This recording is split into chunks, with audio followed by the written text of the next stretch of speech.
Olá a todos. Hoje eu gostaria de falar um pouquinho sobre história, ok?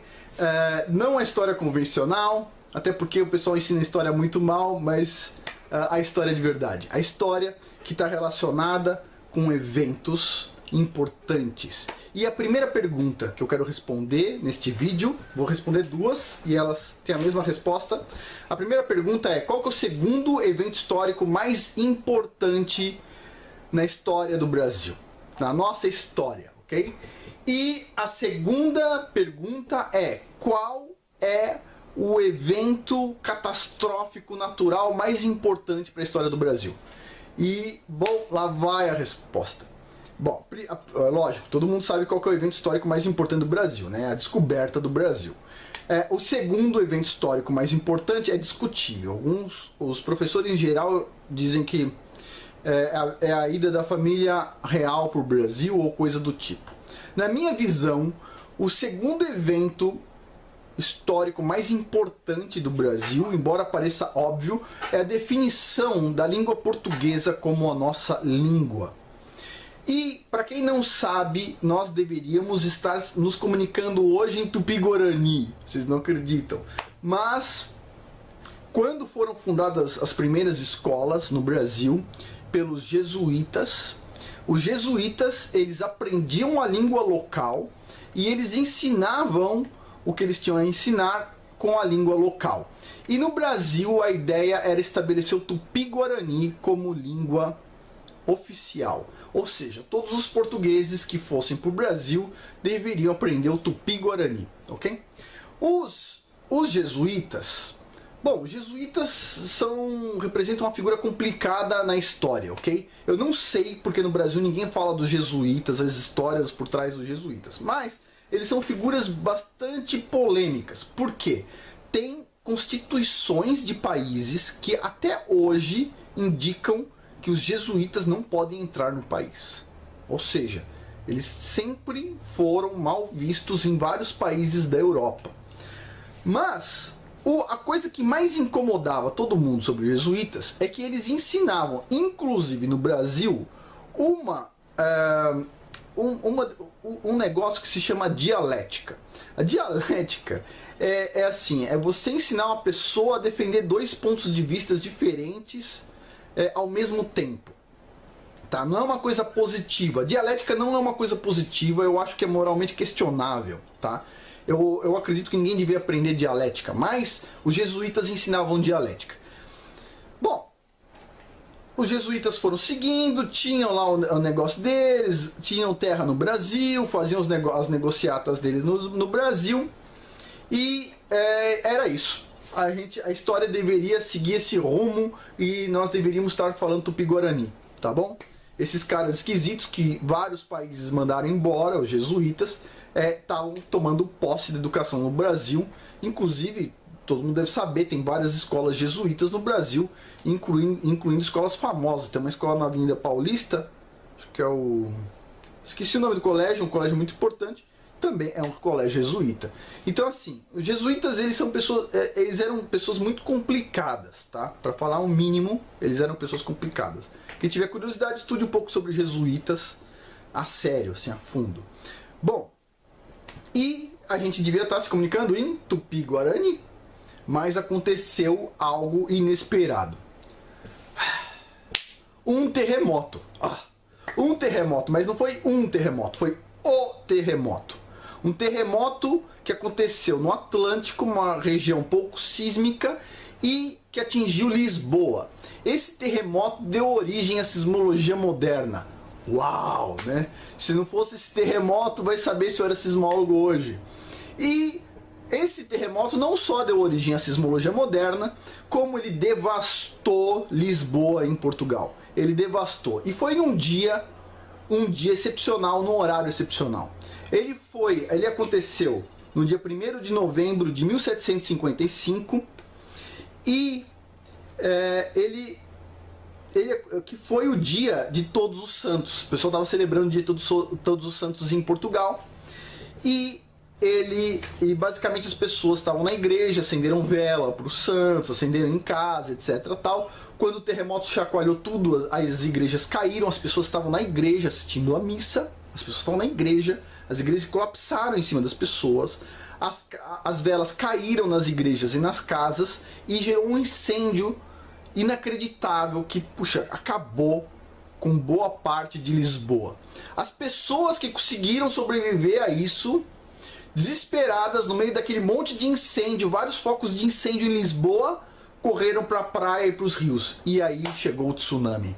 E chegou um tsunami de 20 metros de altura que entrou 250 metros para dentro de Lisboa e pum, matou o resto, boa parte das pessoas também.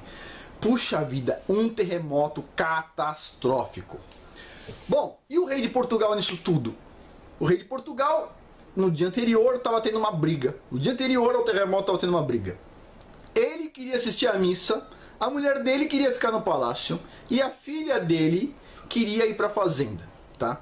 Tudo isso que eu estou contando para vocês não está na Wikipédia, não está escrito em boa parte dos livros, ok?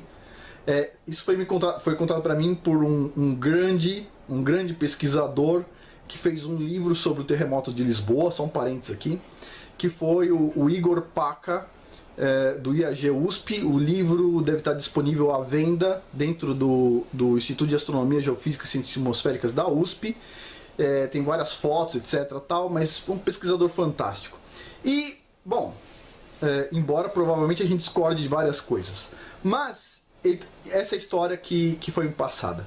Então estava tendo essa confusão. O rei queria ir para a missa, a mulher dele queria ficar no palácio e a filha dele, que era muito teimosa, queria ir para a fazenda. A filhinha mimada. E adivinha, o rei resolveu fazer as graças da filha mimada, chamou o padre fez uma missa bem rápida, bem de madrugada mesmo. Eles pegaram a carruagem real e foram para a fazenda, ok? No meio do caminho aconteceu o terremoto, eles sentiram na carruagem real o tremor de terra. O palácio do rei, onde a mulher dele queria ficar, colapsou, acabou. Quem estava lá morreu. A igreja onde o rei também queria ir, caiu, colapsou.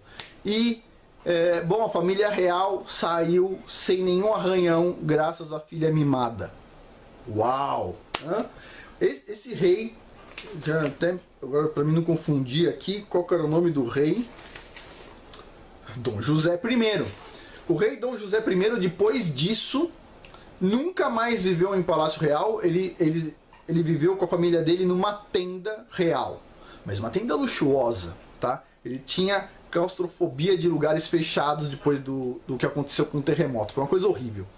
E nisso tudo, o rei, puxa, não sabia como lidar com aquele monte de coisa do terremoto, e um dos nobres da aristocracia portuguesa, que se tornou o Marquês de Pombal, com histórias muito mal contadas no Brasil, muito mal contada na Wikipédia também, ele tomou a frente e acertou aquele negócio. Quando perguntado como resolver isso, ele respondia com resposta simples: enterrem os mortos, cuidem dos vivos. Simples. Ele contratou um monte de arquiteto e, inacreditavelmente, um ano depois, Lisboa estava de pé, construções antissísmicas, ruas largas, avenidas largas, né? Tanto que ele foi questionado por que avenidas tão largas em Lisboa, e ele sempre respondia também da mesma forma: um dia perguntarão por que avenidas tão estreitas em Lisboa. Bom, o Marquês de Pombal recebeu muito prestígio junto ao rei, mas ele teve que, administrar uma confusão, e dentro dessa confusão toda, uma classe de pessoas que ele já não gostava, resolveu implicar, dizendo que tudo aquilo era para fazer com que Lisboa fosse trocada de lugar, porque aconteceu dentro de um dia de um feriado religioso, etc. tal. E esse grupo de pessoas, inventando superstições, eram os jesuítas. E os jesuítas se preocupam em qualquer coisa, ok? E os jesuítas faziam uma outra coisa que o Marquês de Pombal não gostava. Eles ensinavam dialética. E o Marquês de Pombal, naquele tempo, já é um cara muito inteligente, ao contrário do que diz na Wikipédia, ao contrário do que ensina nos livros de história, resolveu acabar com aquilo e falou: sabe uma coisa? Os jesuítas estão convidadíssimos a saírem de Portugal e de todas as colônias portuguesas, incluindo o Brasil. os jesuítas tiveram que largar o osso e o Marquês de Pombal definiu: a partir de agora a educação em todas as colônias portuguesas acontecerá em português. E não, o Brasil não é mais tupi-guarani, a língua que se fala português. E tudo que for ensinado vai ter que ser ensinado em português. E se a gente fala português, é graças ao terremoto e a essa resposta imediata e fantástica do Marquês de Pombal. Se não fosse o Marquês de Pombal, estaríamos agora nos comunicando em tupi-guarani, não é isso? E tudo isso por causa de um terremoto, o terremoto que fundou a sismologia moderna. E ele fundou a sismologia moderna porque o Marquês de Pombal, sem superstição, criou o primeiro questionário sísmico do mundo. Uau! E que permite até hoje a gente fazer estimativas sobre o terremoto de Lisboa, mesmo não tendo nenhum sismógrafo na época. Todos os arquivos sobre esse terremoto estão na Torre do Tombo, em Portugal.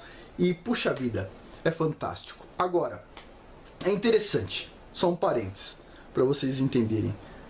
Os jesuítas, eles são pessoas extremamente complicadas, foram expulsos de vários países. Se vocês procurarem na internet, vocês vão ver quantos países, se eu não me engano, mais de 10 países. Algumas constituições de países dizem que é proibida a entrada dos jesuítas, tá? E assim, os jesuítas, eles se infiltram, tá? E a gente não sabe até que nível eles se infiltram, tanto na sociedade civil quanto na própria igreja. Pode ter, por exemplo, dentro do Opus Dei, jesuítas, sem o pessoal do Opus Dei saber. Dentro de outras seções da igreja, jesuítas sem saber. Eles são pessoas bem difíceis mesmo, da gente, pouco previsíveis. Mas é isso, a história é essa. Se dependesse dos jesuítas, estaremos nos comunicando em tupi-guarani, mas parece que o Criador do Universo, de alguma forma, não sei porquê, mandou um terremoto. E esse terremoto mudou a história. Mudou a história do Brasil, mudou a sua história, mudou a minha história. Como todo mundo sabe, a língua ela é fundamental para a gente montar nossos pensamentos. Com uma língua tão bonita como o português, com tantos verbos, com tantas formas de conjugar verbos, com tantas palavras muito bem estruturadas, a gente consegue estruturar bons pensamentos, ok? Agora só falta coragem para a gente colocar todos esses pensamentos na nossa vida, no nosso dia a dia, ok?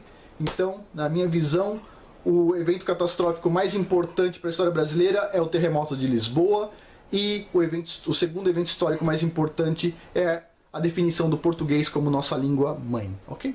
Por hoje é isso, muito obrigado. Já esquecendo novamente, este é um vídeo para celebrar os 10 mil inscritos dos canais Fuja da Mentira e Inteligentista. Muito obrigado pelo apoio.